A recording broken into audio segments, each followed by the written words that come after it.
Kekerasan seksual terhadap perempuan pasca peristiwa 1965.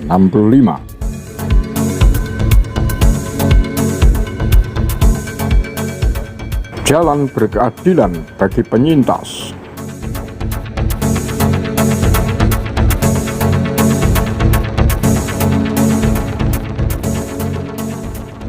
Pasca peristiwa 1965, banyak perempuan menjadi korban kekerasan seksual, mulai dari dibotaki sampai dicari logo palu arit di sekitar kemaluannya. Adalah Zainab, tak pernah tahu lubang buaya, Gerwani, Dewan Revolusi, apalagi situasi politik tahun 1965 di negeri ini. Tapi gadis yang waktu itu berusia 12 tahun harus mengalami nasib pahit karena istilah-istilah tersebut. Tak lama setelah pembunuhan 7 jenderal Angkatan Darat di Jakarta, Zainab kehilangan orang tuanya, seorang anggota Lekra, dibawa paksa oleh tentara. Kehidupan gadis asal sebuah desa di Pekalongan, Jawa Tengah itu pun memasuki masa kelam yang tak terperi. Hal itu berawal ketika dia dibawa paksa ke kantor militer terdekat. Dia mengalami pelecehan, mulai dari ditelanjangi hingga diperkosa oleh prajurit-prajurit di kantor militer setempat. Bahkan dia pernah diperkosa rame-rame oleh tentara. Anak anggota Lekra yang berusia 12 tahun itu dipaksa tak senonoh sampai kurang lebih 3 bulan. Ujar Bejo Untung, Ketua YPKP 65, membeberkan temuan terbaru tentang kekerasan massal terhadap perempuan pasca peristiwa 1965.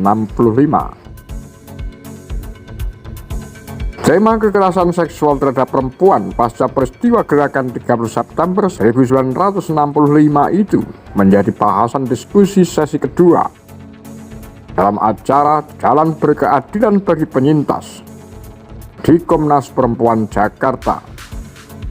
Acara yang diselenggarakan oleh Komnas Perempuan, YLBHI, dan International People Tribunal 65 juga menampilkan telewicara dengan Anne Pullman, peneliti Queensland University yang mendalami bentuk kejahatan massal berbasis gender pasca peristiwa 1965, khususnya kejahatan terhadap perempuan.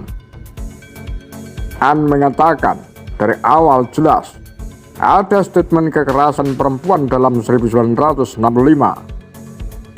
Maka setelah 1 Oktober ada banyak kekerasan pada perempuan.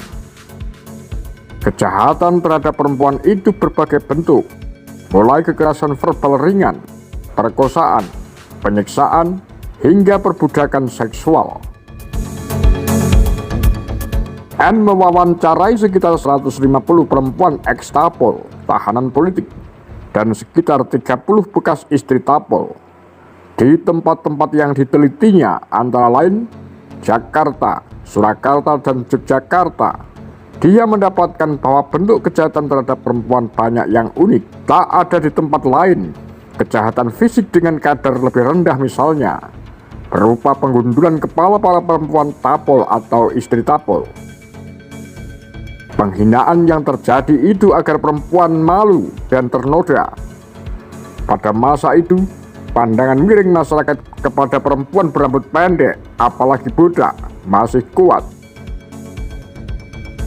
Di lain tempat, perempuan-perempuan tahanan politik atau istri tahanan politik bahkan harus menjatuhkan harga diri guna menyambung nyawa dengan berlaku layaknya hewan sesuai yang diperintahkan interrogator. Perempuan-perempuan itu telah ditelanjangi terlebih dahulu. Itu hiburan untuk interrogator.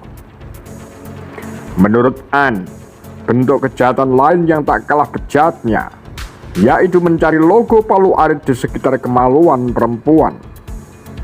Pelecehan itu terjadi di tempat-tempat interogasi, Sambil menginterogasi, para interogator memerintahkan para perempuan untuk menanggalkan pakaian. Mereka berdalih untuk mencari logo Paluarit yang disembunyikan. Tentu saja, militer itu bisa melihat bagian dalam tubuh perempuan. Setelah tak ada sehelai benang pun yang menutupi tubuh mereka, interogator lalu menggerayangi dan memerkosa mereka. Bentuk kejahatan lain, lanjut N. Ada interogator yang melakukan kekerasan fisik berupa penyiksaan, bahkan mutilasi. Banyak pula interogator yang meminta paksa aborsi kepada perempuan, istri tapol yang ditidurinya dan kemudian hamil. Di Manado, Sulawesi Utara, kata seorang bapak anggota YPKP 65, telah menjadi fenomena umum menjadikan istri-istri tapol sebagai suguhan untuk pejabat-pejabat pusat yang melakukan kunjungan ke sana. Apa pendapat Anda? Demikian Kura-Kura Bakar Lambe Sundel.